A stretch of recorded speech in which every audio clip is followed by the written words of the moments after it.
Assalamu alaikum viewers. In this tutorial I will tell you how you can download and install Expatrio app for the blog account. It is very simple and it is very easy. Just you have to go to the Play Store and write the Expatrio. Here you can see the rating of this app. It is very good app, and his rating is 4.6, means his rating is very good, and you can enjoy this app. So you just have to click on the download. When you click, and your process will be start automatically. Downloading will be start. After that, your installation process also will be start automatically. You just have to wait it. After downloading and installations, your app will be automatically installed, and you just have to click on the open. After open, here you can create your account, or you can also use a Gmail account.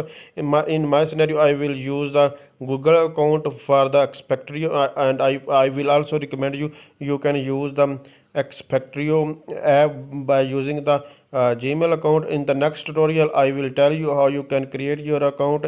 I will tell you each and everything completely on this channel. You just have to go to the and visit to the channel.